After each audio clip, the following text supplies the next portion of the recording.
안녕하세요. 말썽꾸러기 두 아들을 키우고 있는 30대 후반의 워킹맘입니다. 일주일 전 저에게 정말 믿을 수 없는 일이 생겨 헐레벌떡 제 사연을 보내러 이곳에 달려왔습니다. 남편과 10년 동안 연애를 하고 결혼을 한 뒤 지금까지 저는 시모에게 단 한 번도 고운 시선과 예쁜 말들을 들어본 적이 없었습니다. 저만 보면 저를 갉아먹지 못해 안달인 시모에게서 저는 갖가지 막말과 고된 시집살이를 당하며 살아와야 했죠. 그런데 시모가 어제 저희 집으로 찾아와 저에게 조심스러운 말투로 그동안 미안했다고 말을 했습니다. 저에게 미안하다고 말하는 시모를 보니 시모도 어쩔 수 없는 나약한 인간이구나라는 생각이 들면서 나는 저렇게 늙지 말아야겠다는 생각을 하게 됐습니다. 오늘은 제가 여러분들에게 눈 감는 순간까지 며느리들에게 막말만 퍼부을 것 같던 시모가 어쩌다 며느리인 저에게 미안하다는 말을 하게 됐는지 이야기를 해보도록 하겠습니다. 제가 6살이 되던 해에 저희 부모님은 이혼을 하셨는데 두 분의 이혼 사유는 엄마의 바람이었습니다. 엄마는 아빠 몰래 만나고 있던 아빠 친구와 바람이나 저와 아빠가 자고 있던 새벽에 야반 도주를 하셨고 아빠는 첫사랑이었던 엄마로부터 이혼을 당하고 말았습니다. 윤주 애비야, 너 애미 없이 혼자서 윤주 어떻게 키우겠다는 거냐? 그러지 말고 윤주 나한테 보내라. 이 애미가 네 새끼 키워주마. 아이, 어머니가 우리 오남매 키우신다고 평생 그렇게 고생하신 걸 제가 잘 아는데 어떻게 어머니한테 내 새끼까지 키워달라고 하겠어요? 저 윤주 엄마 없이도 윤주 혼자서 잘 키울 수 있으니까 너무 걱정하지 마세요. 어떻게 걱정을 안 해? 윤주도 윤주지만 일하면서 애 혼자 키울 내 새끼가 걱정돼서 그러는 거 아니냐? 고집 부리지 말고 당장 윤주 우리 집으로 보내. 주변에 보면 할머니 손에서 키워지는 애들 많더라. 그러니까 윤주 내 손에 길러지는 거 너무 걱정하지 말란 말이야. 부모님이 이혼을 하시고 할머니께서는 저를 키워주시겠다고 하셨지만 아빠는 끝까지 저를 할머니 집으로 보내지 않으셨습니다. 부모 둘 다 없지 않는 이상 자식은 부모 손에서 길러져야 정서적으로 안정을 얻는다는 게 아빠의 생각이었죠. 윤주야, 윤주한테는 지금 엄마가 없고 아빠만 있지? 이제 학교 가면 엄마도 있고 아빠도 있는 친구들이 많을 거야. 근데 윤주야, 엄마가 없고 아빠만 있는 건 윤주 잘못이 아니니까 절대로 부끄러워하지 말고 속상해하지도 마. 알겠지?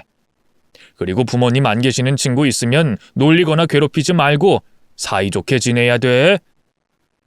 아빠는 제가 초등학교에 들어갈 때 저에게 엄마가 안 계시는 건 부끄러운 일이 아니니 친구들이 놀려도 속상해하지 말고 늘 당당하게 살라고 말씀을 해주셨습니다. 그리고 아빠는 일을 하느라 바쁜 와중에도 저를 세상 누구보다 예쁘게 꾸며주셨고 제가 기죽지 않게 학교 행사에 모두 참석을 해주셨습니다.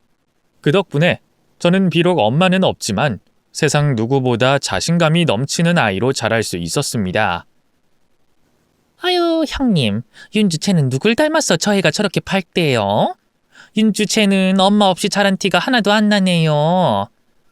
윤주 애비가 윤주 저렇게 키운다고 얼마나 고생을 했는 줄 알아? 엄마 없는 걸로 기죽지 말라고 돈 왕창 써가면서 좋은 것만 해주면서 키웠잖아. 아유, 확실히 돈이 좋긴 좋네요. 아이, 그나저나 윤주 아빠 윤주 키우느라 고생 엄청 많이 했겠어요. 자동차 고치는 그 일이 돈은 좀 버는 거예요? 둘이 먹고 살 정도는 충분히 버는 것 같아. 윤주 애민 도망갔을 때 내가 윤주 키우려고 했는데 그때 안 키우길 잘했어. 내가 키웠으면 윤주 저만큼 키우지 못했을 거야. 윤주 애비 말대로 지 새끼는 지가 키우는 게 맞는 것 같아. 아빠 덕분에 밝고 긍정적인 사람으로 자란 저는 성인이 돼서 많은 친구들을 쉽게 만날 수 있었고 저와 성격이 비슷한 지금의 남편도 첫 남자친구로 만날 수 있었습니다. 내가 감히 예언하는데 윤주랑 현성이는 분명 결혼까지 하게 될 거야. 나는 지금까지 둘처럼 잘 어울리고 성격 잘 맞는 커플을 본 적이 없어. 둘이 결혼해서도 정말 잘 살 것 같다니까?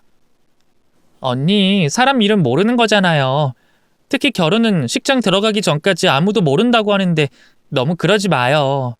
그러다 우리 헤어지면 언니만 무한해지잖아요. 무한해질 게 뭐가 있니? 너희들 헤어질 일이 없을 텐데.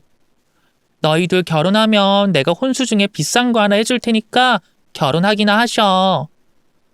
저와 제 남편을 아는 주변 지인들은 저희 둘은 꼭 결혼을 할 것 같다고 한 번씩 말을 해줬습니다.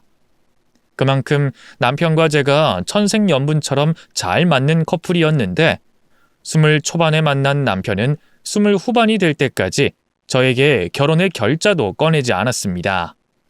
너희들 다 이제 돈도 벌고 자리 잡았으면 결혼할 때 되지 않았니? 왜 아직도 결혼 이야기를 안 하고 연애만 하고 있는 거야? 너희들 다 결혼 생각 없어? 언니, 저는 현성이랑 결혼하고 싶은데 현성이가 결혼 이야기를 안 꺼내고 있어요. 그렇다고 제가 먼저 현성이 보고 결혼하자고 하기엔 뭐해서 일단 기다리고 있는 중이에요. 현성이가 결혼 이야기를 안 꺼낸다고? 현성이가 전에 나보고 결혼하면 너랑 할 거라고 그랬었는데 왜 아직도 결혼 이야기가 없대? 설마 현성이한테 빚 같은 거 있는 거 아니야? 그런 건 아니에요. 현성이도 저도 서로 통장 내역 같은 거 다 알고 있거든요. 그래서 다른 이유가 있는 것 같긴 한데 현성이가 먼저 이야기 안 꺼내면 저라도 먼저 이야기 꺼내봐야 되는 걸까요? 오랜 시간 만나온 사람이 있는 만큼 저는 30이 되기 전에 결혼을 하고 싶었습니다. 하지만 남편은 정말 저와의 결혼 생각이 없는 건지 결혼 이야기를 꺼내지 않았고 저는 마음이 급하긴 했지만 남편에게 제가 모를 사정이 있을 거라 생각하고 먼저 결혼 이야기를 해주길 기다려보기로 했습니다. 야, 윤주야, 너 남자친구랑 헤어졌어? 애들이 너 네 남자친구랑 헤어졌다고 그러던데 그게 사실이야? 잘 만나는 것 같더니 왜 헤어진 거야? 무슨 소리야? 나 아직 남자친구랑 잘 만나고 있어. 지금까지 만나면서 헤어진 적 단 한 번도 없는데 왜 그런 소문이 나는 거야? 누가 그런 소문 냈니? 너랑 네 남자친구랑 결혼 안 하니까 애들이 그런 소문을 만들어 내나 보다. 야, 이쯤이면 결혼할 만한데 아무 소식 없으니까 다들 헤어진 줄 알았나 봐. 야, 그나저나 너 왜 남자친구랑 결혼 안 해? 지금 결혼한다는 애들 수두룩한데 어떻게 제일 오래 연애한 너만 소식이 없어? 우리도 곧 할 거야. 지금 남자친구 일이 바빠서 결혼을 미루고 있는 거지. 하는 일만 여유로워지면 바로 결혼할 거니까 애들 보고 이상한 소문 좀 내지 말라고 해줘. 남편과 만나는 시간이 길어지면 길어질수록 결혼에 대한 스트레스를 많이 받게 됐습니다. 주변에서도 왜 자꾸 결혼을 안 하냐고 물어보는 탓에 스트레스를 받은 제가 참지 못하고 남편에게 물었습니다. 현성이, 너는 도대체 언제 나보고 결혼하자고 할 거야? 너 나랑 결혼할 생각이 있긴 하니? 갑자기 무슨 결혼이야? 결혼은 뭐 때가 되면 다 하지 않겠어? 그리고 나는 결혼하면 무조건 윤주 너랑 할 생각이니까 걱정하지 마. 너 지금 그걸 말이라고 해? 때가 되면 하게 될 거라고? 우리 연애한 지 벌써 8년이나 됐고 우리 나이 이제 30이라고. 이 나이 되도록 결혼 안 하니까 주변에서 자꾸 이상한 소리를 하잖아. 너 진짜 나랑 결혼할 생각 있는 거 맞아? 윤지야, 나는 너 말고 다른 여자를 내 미래에 넣어본 적이 없어. 지금은 우리가 결혼할 때가 아니니까 네가 조금만 기다려줘. 때가 되면 내가 정식으로 프로포즈 할게. 무작정 기다리라는 남편의 말에 결국 저는 눈물을 터뜨렸고 저의 눈물을 보고 안절부절 못하던 남편은 제가 몰랐던 사실에 대해 이야기를 해줬습니다. 사실 지금 우리 집에 일이 하나 생겨서 지금 당장 결혼하기가 힘들 것 같아서 그래. 내 동생 재성이 알지? 재성이가 사고를 쳐서 재성이가 먼저 결혼을 해야 될 것 같아. 재성이가 사고를 쳤다니? 설마 혼전 임신이라도 했다 그 이야기야? 도대체 언제? 그래서 요즘 네 안색이 그렇게 안 좋아 보였던 거야? 한 달 전에 그 임신한 지 한 달 된 자기 여자친구를 데리고 왔더라고. 자기는 절대 못 헤어진다고, 아이 지울 생각도 없다고, 결혼할 거라고 하는데 그것 때문에 지금 우리 집 난리도 아니야. 엄마는 애 지워라, 뭐 애 낳고 싶거든 나랑 연 끊고 살아라라고 서로 대치 중이야.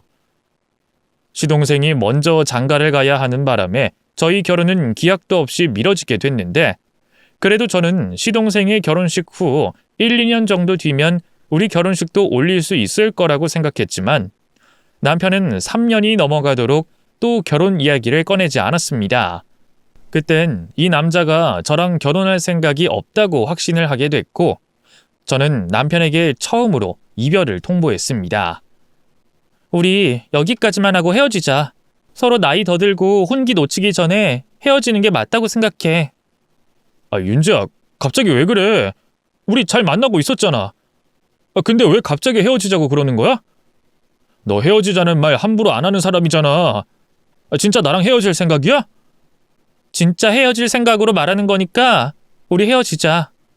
솔직히 말해서 나는 하루라도 빨리 사랑하는 사람이랑 결혼하고 싶은 사람이야. 근데 10년째 만나고 있는 너는 나랑 결혼할 생각이 없어 보여서 헤어지자고 하는 거야. 내 시간 낭비하게 만들지 말고 이제 나 좀 놔줬으면 좋겠어. 윤지야, 안 그래도 나 이제 너한테 결혼하자고 하려고 했었어. 너무 늦게 이야기해서 미안해. 우리 이제 결혼하자. 제가 헤어지자고 하니 그제야 결혼을 하자고 하는 남편의 태도가 마음에 들지 않긴 했지만 뭐 이렇든 저렇든 결혼만 하면 되는 거라는 생각이 들었습니다. 그런데 남편이 저와 결혼을 하기로 한 이후부터 계속 시모에 대한 이야기를 꺼내기 시작했습니다. 우리 엄마 말이야. 성격이 아주 고약해. 너한테까지 그러진 않겠지만 많이 무뚝뚝하시고 예민하셔서 사람이 조금 날카로워 보일 수도 있어. 너희 어머니가 그런 성격이라고? 너만 보면 너희 어머니도 너처럼 잘 웃고 온순할 것 같은데 그게 아니야? 나는 아버지 성격을 닮았고 엄마는 아버지랑 정반대야. 예민하고 하고 싶은 말 다 하고 살아야 되는 그런 성격이거든. 그러니까 우리 엄마가 조금 세게 말을 해도 윤주 네가 이해를 좀 해줘. 남편은 제가 시모를 처음 만나기 전까지 시모에 대한 밑밥을 계속 깔아뒀는데 도대체 시모가 어떤 성격이길래 남편이 이렇게 안절부절 못하는 건가 싶었습니다. 그리고 저는 시모를 처음 만난 날 알게 됐습니다. 남편이 계속해서 시모에 대한 밑밥을 깔았던 이유는 시모의 성격이 예민하고 더러워서가 아니라 시모가 저를 미워해서였다는 것을 말이죠. 내가 얘 데리고 오지 말라고 했지? 여기가 어디라고 얘를 데리고 와? 당장 데리고 나가. 나 너한테도 얘한테도 들을 말 없다. 엄마, 우리 결혼하기로 했어. 그러니까 엄마는 우리 인사만 받아주면 돼. 엄마가 반대한다고 해도 나는 무조건 윤주랑 결혼할 생각이야. 내가 싫다고 했지? 내가 이딴에 싫다고 너한테 몇 번이나 말했잖아. 내가 아무리 며느리 복이 없다고 해도 어떻게 맏며느리까지 애미 없는 애를 들일 수 있겠어? 고아인 며느리 한 번 들였으면 됐지. 내가 뭔 죄를 지었다고 애미 없는 애를 맏며느리로 들여야 되냔 말이야. 그렇게 시모를 처음 만난 날 추가적으로 알게 된 것은 시모가 저를 미워하는 이유가 저에게 엄마가 없어서라는 것과 그동안 남편이 저에게 결혼을 하자고 말하지 않았던 이유도 시모 때문이라는 것입니다. 사람 면전에다 대고 막말을 서슴지 않는 시모를 보고 충격을 받아 아무 말도 하지 못했는데 시모는 남편의 제지에도 불구하고 미친 듯이 저에게 막말을 퍼부으셨습니다. 얘네 엄마 바람나서 도망갔다면서? 그 피가 어디 가겠니? 딸은 엄마 닮는다고 얘도 지 엄마처럼 바람펴서 도망갈지 어떻게 알아? 엄마 도대체 왜 그래? 왜 말을 그런 식으로 하냐고? 엄마 왜 자꾸 사람들한테 상처 주는 거야? 상처 주는 게 아니라 나는 바른 소리 하는 것뿐이야. 나 더 이상 애미 없는 애 며느리로 받아들이기 싫으니까 당장 데리고 나가. 당장 내 눈앞에서 사라지란 말이야. 알고 보니 혼전 임신으로 저보다 먼저 시집을 온 동서는 고아원에서 자란 고아였고 시모는 동서만큼이나 온전치 못한 가정에서 자란 저를 며느리로 받아들이기를 거부하셨습니다. 시모를 처음 만나 뵙고 온 날 저는 고민도 하지 않고 바로 남자친구에게 이별을 고했습니다. 오늘 너희 엄마 만나보니까 우리 헤어지는 게 맞는 것 같아. 나 오늘 너희 엄마한테 정말 많은 상처 받았고 나도 그런 시어머니가 있는 집에 시집 가고 싶지 않네. 그리고 아무리 네가 좋아도 나 너희 엄마 같은 사람 평생 보고 살고 싶지 않아서 너랑 헤어져야겠어. 윤주야, 내가 엄마한테 말 잘 해볼게. 엄마가 재수 씨 고아인 걸 마음에 안 들어 하시거든. 그래서 그 불똥이 너한테 튄 것 같은데 내가 엄마한테 잘 말하면 엄마 결국엔 내 말 들어주실 거야.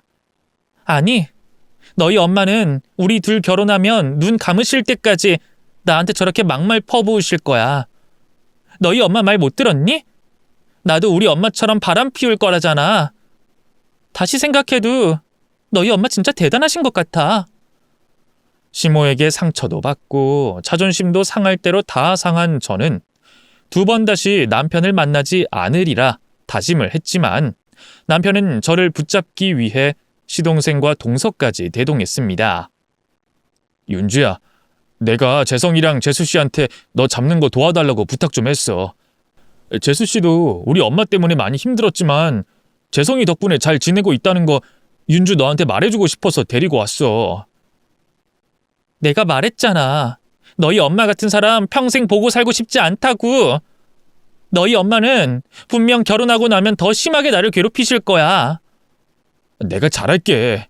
내가 중간에서 역할도 잘하고 엄마 어떻게든 말려볼게. 그러니까 나 믿고 나랑 결혼해주면 안 되겠냐? 나 너 없으면 정말 못 산단 말이야. 나보고 헤어지자는 건 나보고 죽으라는 소리나 다름없어. 시동생 부부까지 대동해 저에게 매달리는 남편을 보며 마음이 약해진 저는 결국 자기가 잘하겠다는 남편 말 하나만 믿고 결혼을 하기로 결심을 했습니다. 그 후 결혼 승낙부터 상견례 그리고 결혼식까지 결코 쉽지 않은 과정이었지만 어찌저찌 저희는 결국 결혼을 올리기는 했습니다. 그리고 끔찍한 시모의 시집살이가 시작됐죠. 내일 작은애랑 새벽 5시까지 우리 집으로 오도록 해라. 그리고 올 때 도시락 5인분 정도 쌀 수 있는 장까지 보고 와야 된다. 어머님, 내일 무슨 날인가요? 무슨 날이길래 새벽 5시까지 장까지 봐서 오라고 하시는 거예요? 내일 네 씨 이모들이랑 등산 가기로 한 날이다. 7시에 집에서 나갈 건데 내가 우리 자매들 도시락까지 싸가기로 했으니까 니들이 와서 우리 먹을 도시락 좀 싸라는 거야. 어머님, 그냥 사드시면 안 될까요? 사서 드시는 게 더 저렴할 것 같아요. 그리고 동서랑 저랑 새벽 5시까지 어머님 댁 가는 건 너무 힘들 것 같은데요. 동서는 애도 있는데 어떻게 5시까지 어머님 집으로 가요? 시애미가 하라면 하라는 대로 하면 되지.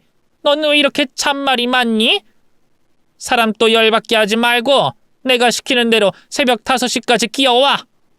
시모는 혼자서 며느리 둘에게 시집살이를 시키기 힘들다고 생각을 했는지 시모 4명을 대동해 시집살이를 시키기 시작했습니다.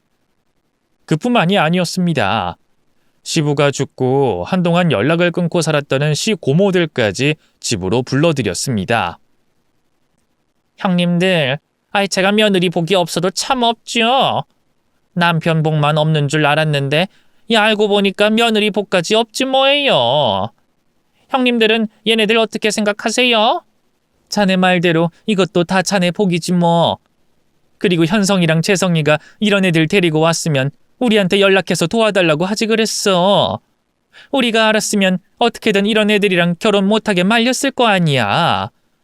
자네 혼자 똑똑한 척 다 하더니 이게 뭔 꼴이야? 그래서 지금이라도 형님들 도움 받으려고 연락드린 거잖아요.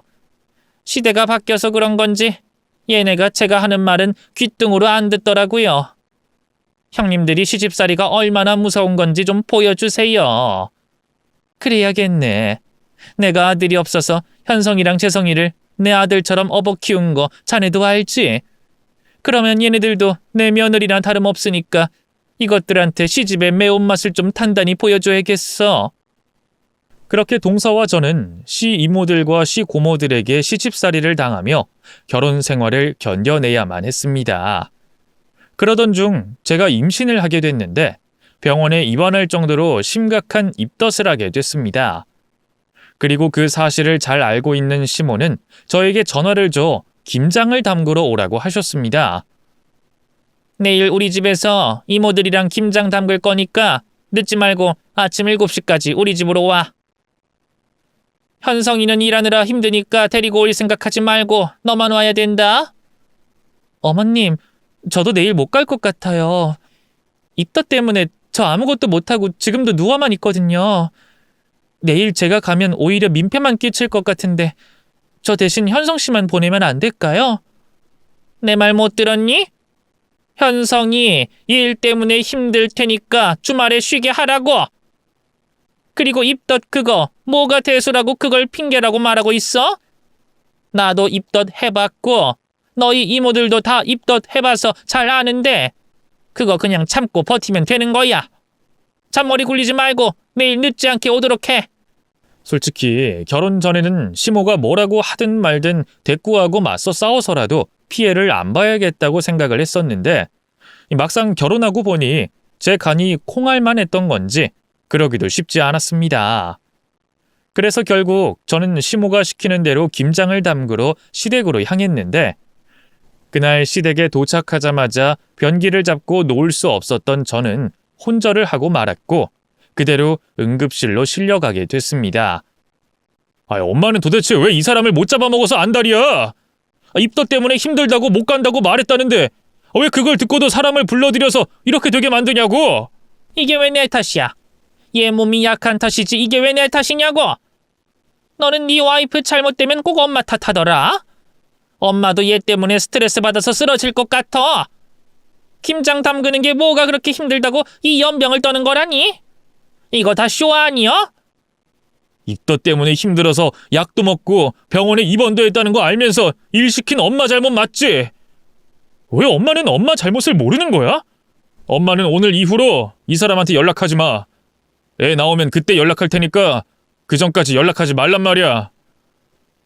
남편이 시모에게 제가 아이를 낳기 전까지 연락하지 말라고 경고를 줬지만 시모는 매일같이 저에게 전화를 걸어 사람을 괴롭혔습니다. 결국 그 스트레스에 저는 출산 예정일 한참 전에 제왕절개로 아이를 낳아야 했고 몸이 많이 상한 저는 한 달 넘게 병원에 입원을 해야만 했습니다. 여보, 우리 아기는 어떡해? 내가 병원에 있으면 당신이 봐야 되는데 당신 혼자 아이 보기 힘들 거 아니야. 그렇다고 나는 어머님한테 우리 아이 맡기고 싶진 않아. 이번에 어머님한테 신세지면 어머님 또 두고두고 생색내시면서 나 괴롭히실 게 분명해. 그렇지 않아도 나도 엄마한테 맡기긴 싫어서 나 좀 도와줄 사람 알아보고 있었는데 재수 씨가 당신 태어나기 전까지 아이 봐주겠다고 하더라고. 동서가 우리 아이를 봐주기로 했다고? 동서도 혼자 애 키우느라 힘들 텐데 우리 애까지 어떻게 봐주겠대? 당신이 부탁한 거야? 아니, 내가 말하기도 전에 재수 씨가 먼저 이야기하더라고. 인규 이제 5살이니까 다 커서 괜찮다고. 그리고 한 달 정도 봐주는 건 일도 아니라면서 나보고 당신 간병해주라고 하더라. 출산 후 제가 병원에 있는 동안 홀로 세상 밖으로 나간 저희 아들은 동서가 봐주기로 했습니다. 동서가 제 아들을 봐준 덕분에 저는 걱정 없이 병원에서 치료를 받고 퇴원을 할 수 있게 됐고 한 달 사이에 살이 쪽 빠진 동서를 보며 눈물을 흘릴 수밖에 없었습니다. 동서 많이 힘들었지? 동서 얼굴 보니까 많이 힘들었던 게 눈에 보이네. 정말 고맙고 미안해. 내가 동서한테 정말 갚을 수 없는 신세를 졌어. 정말 고마워. 형님, 울지 마세요. 저 진짜 괜찮아요. 아이 키우는 게 쉬운 일이 아니잖아요. 오랜만에 신생아를 봐서 그런지 저도 조금 힘들긴 했지만 덕분에 몇 년 동안 못 빼던 살도 빼서 얼마나 좋은데요.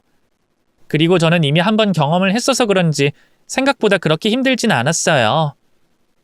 애 키우는 거는 몇 번을 해도 힘든 건데 그렇게 말해줘서 정말 고마워. 내가 이 빚 꼭 갚도록 할게. 내가 정말 잘할게, 동서. 힘들어도 힘든 내색 한번 하지 않는 동서를 보며 저는 동서와 친자매처럼 서로를 챙기고 의지하며 지내야겠다고 다짐을 했습니다. 제가 아이를 낳고 난 이후 시동생 부부와 왕래를 전보다 더 자주 하게 됐는데 어느 날 부부들끼리 맥주를 한잔 하던 중 동서에게서 놀라운 이야기를 하나 듣게 됐습니다. 형님, 사실 저희 친아버지 어디서 어떻게 지내고 있는지 알고 있어요. 고등학교 때부터 알고 있긴 했는데 먼저 연락할 용기가 없어서 연락을 못하고 있는 중이에요. 친아버지 연락처를 알고 있다고? 근데 왜 연락을 안 하고 있어? 아버지가 미워서 연락을 안 하고 있는 거야? 그건 아니고요. 보니까 아버지가 다른 분 만나서 새 가정 꾸리고 있으시더라고요. 거기에 아이도 둘이나 낳으신 것 같아서 연락 안 드렸어요. 괜히 제가 연락했다가 잘 살고 있는 아버지 인생 망칠까 두려워서요. 초등학교 때 고아원에 들어가 20년간 고아로 살아온 동서는 외가 친척을 통해 친부의 연락처를 얻게 됐다고 했습니다. 동서는 다른 사람과 가정을 꾸려 잘 살고 있는 인생에 끼어들고 싶지 않다고 하면서도 친부를 그리워했습니다. 동서, 아버지가 동서 연락받고 기뻐하실지 어떻게 알아? 나는 어떻게 되든 동서가 아버지한테 연락해봤으면 좋겠어. 나는 동서 아버지가 분명 동서 연락받고 기뻐하실 거라고 생각해. 정말 기뻐하실까요? 제가 부모가 되고 난 후 생각을 해봤는데 20년간 떨어져 지내던 자식이 연락 오면 저라도 기쁠 것 같아요. 근데 저희 아버지도 저랑 같은 생각을 하실까 모르겠어요. 부모 마음 웬만해서는 다 똑같아. 그러니까 연락해보고 싶으면 연락해. 아버지 나이 더 드시기 전에 연락해봐야지. 그리고 동서가 이렇게 가정도 꾸리고 잘 살고 있는 모습 아버지가 아시면 정말 기뻐하실 거야. 저는 동서에게 친부를 만날 용기를 심어줬고 동서는 저에게서 용기를 얻어 친부에게 연락을 해보았다고 했습니다. 그리고 얼마 후 동서가 기뻐하며 제게 말해줬습니다. 형님 말씀대로 아버지가 제 연락받고 엄청 기뻐하셨어요. 연락 줘서 고맙다고 앞으로 그동안 못해준 아빠 노릇 해주시겠다고 하시더라고요. 정말 잘됐다. 거봐, 아버지가 분명 기뻐하실 거라고 했지? 동서, 정말 축하해.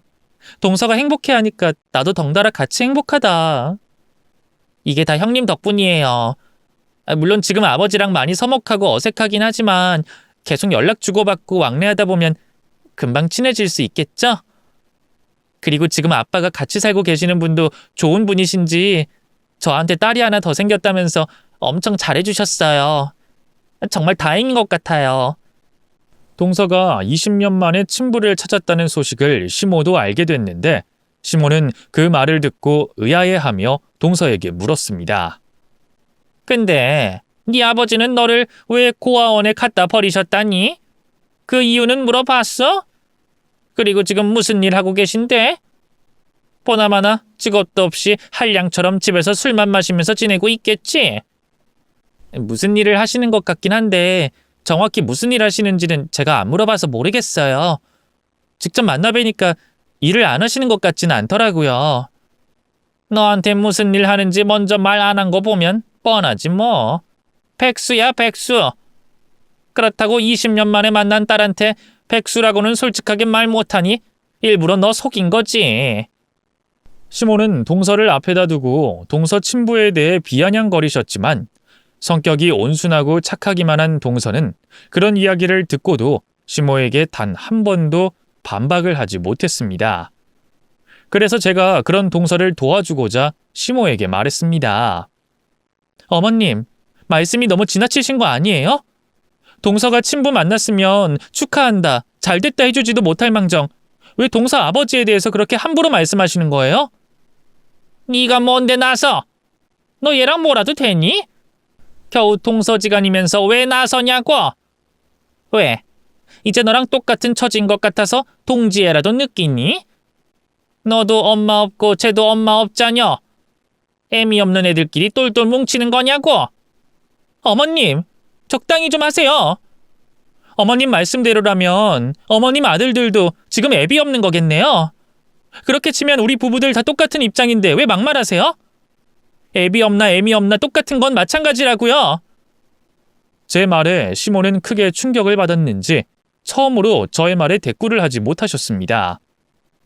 그렇게까지 말하기 싫었지만 동서와 저에게 엄마가 없듯이 남편과 시동생에게도 아빠가 없었으니 처지가 똑같은 건 사실이었습니다. 제가 처음으로 큰 소리 내 바른 말을 하자 시몬은 그 후 한동안은 저와 동서에게 막말을 자제하는 듯 했습니다. 여보, 이번 주말에 엄마가 애들이랑 다 데리고 야외로 나들이 가자고 하던데 당신 갈 거지? 엄마도 저번 일로 많이 반성했는지 전이랑은 다르긴 하더라고. 도시락도 엄마가 직접 싸온다고 당신한테 만들어 오지 말라고 하라던데?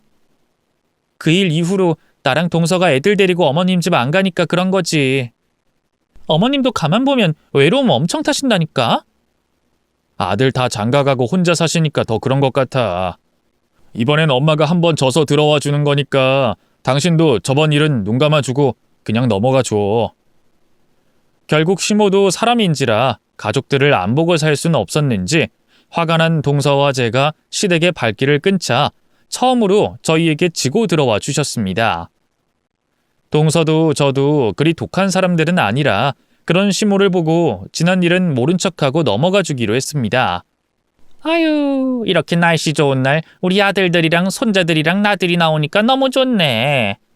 우리 주말마다 이렇게 나들이 나오는 걸로 하자. 이 다음 주에는 애들 데리고 놀이동산 같은 데 가보는 게 어떻겠니? 시댁 식구들이 단체로 나들이를 나오면서 가장 기뻐한 건 시모였습니다. 그런 시모를 보면서 시모도 이제 나이가 들어가는 건가? 그래서 성격도 전보다 많이 죽으려나 싶었는데 사람은 변하지 않는다고 시모는 여전했습니다. 어머님, 저희 아버지가 지금 이 근처에서 일을 하고 계시다고 어머님 뵈러 여기 잠깐 오고 싶다는데 오시라고 해도 될까요? 너희 아버지가 여기 근처에 일을 하고 있다고? 어디서 무슨 일 하고 계시는데? 오늘 주말인데도 일을 하신다니? 저기 아파트 올라가고 있는 거 보이시죠? 저기서 일하고 계시다고 하시네요. 일단 오라고 말씀드릴게요. 오라고 하든지 말든지 네 마음대로 해라. 그러니까 결국 너희 아빠 막노동 일하는 사람이라 이 말이지? 잘 웃고 잘 지내던 시모가 갑자기 동서의 친부의 이야기가 나오자 표정을 싹 바꾸시며 마음에 안 든다는 티를 팍팍 내시기 시작했습니다. 그때부터 시모를 제외한 모든 식구들이 긴장을 하며 동서 친부를 기다렸는데 얼마 후 동서 친부는 먼지가 잔뜩 묻은 현장 작업복을 입고 양손 가득 먹거리를 사들고 나타나셨습니다. 아이고 사부인, 처음 뵙겠습니다. 이렇게 인사드려 죄송합니다. 저는 우리 하은솔 아빠 되는 사람입니다. 어머님, 저희 아버지세요. 아버지가 저희 시댁 식구들 보고 싶다고 하셔서 꼭 인사시켜드리고 싶었는데 그게 오늘이 될 줄은 몰랐네요. 동서가 막 도착한 자신의 친부를 시모에게 인사시켜드리자 시모는 동서의 친부를 쳐다보지도 않고 허공을 보며 소리쳤습니다. 나는 막노동꾼을 사돈으로 둔 적 없다. 어린애들도 많은데 먼지 날리지 말고 그만 돌아가시라고 해라. 그리고 정신머리가 있는 양반이면 곱게 차려입고 인사하러 와야지. 먼지 풀풀 날리면서 이게 뭐니? 방금까지 기분 좋았었는데 누구 때문에 기분 다 망쳤네. 시모의 말에 세상의 시간이 멈춘 듯 시댁 식구들은 눈도 깜빡이지 못하고 그 자리에 굳은 듯 서 있었습니다. 그리고 그 정적을 깬 건 다름 아닌 동서의 친부였죠. 사부인, 지금까지 내 딸 그런 식으로 대하셨습니까? 그리고 제 직업이 막노동꾼이 아니라면 지금 저한테 대하는 태도가 바뀌셨을까요? 내가 내 며느리한테 뭐라고 하든 그쪽이 뭔 상관이세요? 설마 지금 저한테 사돈 대우 받고 싶어서 그러시는 건가요? 그리고 그쪽 직업이 막노동꾼이 아니라 재벌쯤 되면 제가 이러지는 않았겠죠? 제 복장 보고 일용직 일꾼으로 생각하신 모양이신가 본데 저 싱크대 제조회사 사장입니다. 저 아파트에 저희 싱크대가 들어가서 현장 점검하러 나온 거고요. 마침 딸아이가 시댁 식구들이랑 이 근처에서 나들이 하고 있다길래 인사드리러 온 겁니다. 동서 친부가 밝힌 자신의 정체에 저와 제 남편뿐만 아니라 시동생과 동서도 입을 떡 벌리며 놀란 표정을 지어 보였습니다. 그러나 시모는 눈 하나 깜빡하지 않고 동서의 친부에게 말했습니다. 그렇게까지 무리하면서 거짓말할 필요는 없습니다. 그렇게 거짓말한다고 제가 그쪽한테 제대로 된 사돈 대우 해줄 것 같나요? 아니 그래요. 내가 그쪽 말에 속아 넘어가 준다고 치고 하나만 물어봅시다. 그렇게 잘 사는 양반이 지 딸은 왜 버렸대요?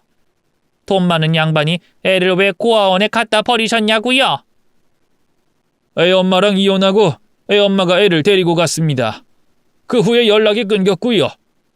저는 애 엄마가 우리 은솔이 데리고 잘 살고 있는 줄 알았는데 그게 아니라는 걸 얼마 전에 알았습니다. 저도 우리 애한테 잘못한 게 많지만 제가 우리 애 갖다 버린 건 아니란 말입니다. 그러면서 동서의 친부는 지갑에서 명함을 꺼내 시모와 저희에게 나눠주셨습니다. 그리고 동서 친부가 건네준 명함에는 인테리어를 알아보는 사람들이라면 모두가 잘 알고 있는 회사의 이름이 적혀 있었고 그 옆에 대표라는 직함도 함께 적혀 있었습니다. 당신 같은 여자가 내 딸의 시어머니라면 저는 제 딸을 설득시켜서라도 이혼시켜서 이 집에서 나오게 만들 겁니다. 보세요. 그쪽이 이혼시키고 싶다고 해서 이혼이 쉽게 되는 줄 아세요? 당신 지금 돈 좀 있다고 내 앞에서 유세 떠는 거야 뭐야? 시모는 동서 친부의 정체를 알아도 전혀 당황해하지 않고 고개를 빳빳이 든 채 계속해서 막말을 퍼부었는데 동서 친부가 갑자기 어디론가 전화를 걸었습니다. 강비서, 그 아파트 앞에 큰 공원 있지? 거기로 내 차 좀 가지고 오게. 오늘 현장 점검은 여기까지 하고 나는 퇴근해야겠네. 그리고 10분 뒤 동서의 친부가 부른 비서가 도착을 했는데 동서의 친부는 동서의 아이들과 동서를 그 차에 태우려고 했습니다. 은솔아, 애들 데리고 얼른 이 차에 올라타라. 아빠가 책임지고 네 애들 다 키워줄 테니까 애들 데리고 우리 집으로 가자. 그리고 너 그동안 못해본 거 아빠가 다 시켜줄 테니까 이런 시모랑 살지 말고 아빠랑 가자꾸나. 장인어른, 제가 잘못했습니다. 제가 남편 노릇을 제대로 했어야 했는데 제가 잘못해서 이런 일이 벌어진 겁니다. 앞으로 제가 잘할 테니까 제발 은솔이랑 애들 데리고 가지 말아주십시오. 이건 오케이. 자네가 잘못한 걸 알면 애들을 위해서라도 순순히 보내줘야지. 어떻게 우리 딸을 이딴 대접받고 살게 만드냔 말이야. 시동생이 자신의 장인에게 매달리기 시작하자 시모는 그 꼴이 보기 싫었는지 시동생의 뒷덜미를 잡고 늘어졌습니다. 네가 왜 사과를 해? 네가 뭔 잘못을 했다고 저 양반한테 빌고 있냔 말이야. 너 잘못한 거 없으니까 남한테 고개 숙이지 마. 그리고 저런 거 데리고 가든지 말든지 내버려 두란 말이야. 엄마, 제발 그만 좀 해. 도대체 왜 이렇게까지 하는 거야? 나 지금은 엄마 아들이기 전에 한 집안의 가장이라고. 내가 내 가정 지키겠다는데 왜 자꾸 방해를 하는 거야? 저런 콩가루 집안이랑 엮여서 뭐가 좋다고 자꾸 붙잡는 거야. 네 새끼들은 내가 키워줄 테니까 애들만 데리고 가잔 말이야. 저런 근본도 없는 애가 뭐가 좋다고 자꾸 매달려. 엄마, 자꾸 이러면 나 엄마랑 못 보고 살아. 나보고 엄마랑 애들 엄마 중에 선택하라고 한다면 난 엄마가 아니라 애들 엄마를 선택할 거라고. 그러니까 제발 좀 그만해. 동서는 시모의 막말에 지쳤는지 아이들을 데리고 친부의 차에 올라탔고 시동생은 친부의 차를 타고 떠나는 동서를 따라가 버렸습니다. 시모는 떠나는 시동생과 동서를 보면서도 화를 참지 못하시고 욕을 퍼부으셨습니다. 저런 썩을 년놈들 같은 이라고 어떻게 감히 나를 두고 가버릴 수가 있어? 저런 것들은 가다가 사고 나서 죽어버려야 돼. 어머님, 제발 그만하세요. 동서가 무슨 잘못을 했다고 그렇게까지 하시는 거예요? 동서가 고아가 된 게 동서 탓도 아니고 동서 아버지 탓도 아니라잖아요. 어머님은 뭐가 그렇게 마음에 안 드셔서 남한테 상처 주는 말만 내뱉으시는 거냐고요. 닥치지 못해? 네 주제를 알아야지. 네가 뭔데 내 일에 끼어들어? 알고 보면 네가 천연보다 더한 년이여. 네 애비는 얼굴에 기름칠하는 정비공 아니니? 너는 우리 집에서 제일 밑바닥이다 이 말이야. 흥분한 시모는 화를 참지 못하고 저와 저희 아버지에 대해서도 심한 말을 하셨고 그 말을 듣고 저보다 더 화가 난 건 저희 남편이었습니다. 엄마는 지금 재성이한테 버림받고도 우리한테 그런 말이 나와? 엄마 우리랑도 보고 살기 싫어서 그러는 거야? 내가 언제 재성이한테 버림받았다고 그래? 재성이 저놈 결국엔 다시 엄마 품으로 돌아오게 돼 있어. 이것들이 오냐오냐 키웠더니 엄마 무서운 줄 모르고 옆편 애들한테 미쳐서 날뛰는구나. 엄마 지금 당장 이 사람한테 사과해. 지금 이 사람한테도 사과하고 집으로 돌아가서 재수 씨한테 전화해서 재수 씨한테도 사과해. 내가 뭘 잘못했다고 사과를 하니? 내가 무슨 잘못을 했는데? 따지고 보면 이딴 거지 같은 것들을 아내라고 데리고 온 너네들이 잘못했지. 내가 뭘 잘못했니? 내가 정말 너희들 때문에 체면에 못 살 것 같다. 시몬은 끝까지 자신의 잘못을 인지하지 못했고 오히려 더 심한 욕설을 퍼부었는데 남편이 안 되겠는지 아들을 안고 제 손을 잡더니 시모를 혼자 두고 가버리자고 했습니다. 여보, 어머님을 그냥 여기에 두고 가자는 말이야? 그래도 되는 거야? 아무리 그래도 어머님 집에는 모셔다 드려야지. 그럴 필요 없어. 지금 이 시간부터 저 여자는 내 엄마도 아니야. 앞으로 우리 저 사람 보고 살 일 없으니까 당신은 걱정하지 마. 결국 그날 시몬은 시동생네와 저희 집에게 버려져 홀로 그곳에 남겨져야 했습니다. 그 이후 시동생에게 전화를 걸어보니 시모와 연을 끊겠다는 약속을 하고 난 후에야 동서와 아이들을 다시 데리고 올 수 있었다고 했습니다. 그리고 앞으로 다시는 시모와 연락을 하지 않겠다고 말을 했었죠. 여보, 우리도 어머님이랑 연락 끊고 지내도 되는 걸까? 어머님 저러다 무슨 일 저지르시는 건 아니겠지? 나는 그게 좀 걱정되네. 걱정할 필요 없어. 우리 엄마같이 독한 사람이 약한 생각을 하겠어? 오히려 우리를 어떻게든 구워 삶아 먹으려고 발악을 하실 거야. 우리는 거기에 절대로 넘어가선 안 돼. 저는 자식들에게 내쳐진 시모가 혹시라도 안 좋은 생각이라도 할까 걱정이 됐는데 남편의 말대로 시모는 저희의 마음을 어떻게든 되돌리려고 발악을 하셨습니다. 물론 안 좋은 방법으로 말이죠. 너희 자꾸 나한테 연락 안 하고 엄마한테 그딴 식으로 대하면 엄마가 가지고 있는 재산 하나도 남김없이 다 쓰고 죽을 거다. 너희 나한테 재산 물려받기 싫어서 그러는 거니? 엄마 돈 엄마가 다 쓰는 게 뭐가 문제인데. 우리는 엄마 돈 물려받을 생각 없으니까 쓰고 싶은 대로 다 쓰세요. 그리고 이런 쓸데없는 일로 연락하지 말고. 시몬은 그리 많지도 않은 자신의 재산을 들먹이며 그 돈을 다 써버리기 전에 돌아오라고 협박을 하셨지만 남편도 시동생도 눈 하나 깜빡하지 않았습니다. 그렇게 2년 넘게 시모와 연을 끊고 지냈는데 시모는 그제야 성질을 죽이고 달라진 모습으로 저희를 찾아오셨습니다. 내가 정말 잘못했다, 현성아. 너희 이모들이 그러더라. 내가 정말 못된 시모라고. 나는 내가 하는 행동이나 말들이 시모로서 당연히 해도 되는 말인 줄 알았는데 그게 아니라고 하더라. 엄마는 그걸 이제야 깨달았단 말이야? 그걸 꼭 남들이 말해줘야지 아는 거야? 엄마 원래 이런 사람 아니었잖아. 남편 없이 고생해서 귀하게 키운 내 아들 좋은 집에 장가 보내고 싶었어. 그리고 내 아들들 정도면 분명 훌륭한 집안에 장가 갈 수 있을 거라고 생각을 했었는데 내 기대에 못 미치는 며느리들이 들어온다고 하니까 화가 나서 잠깐 정신이 나갔었나 봐.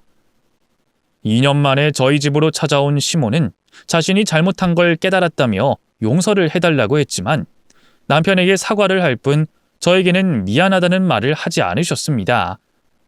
근데 어머님, 지금 어머님이 사과해야 될 사람은 어머님 아들들이 아니라 저랑 동서 아닌가요? 어머님이 괴롭힌 사람은 저랑 동서잖아요. 그래, 네 말이 맞다. 그렇지 않아도 너희한테도 진심으로 사과하려던 참이었다. 내가 정말 미안했다. 그러니 제발 한 번만 용서를 해다오.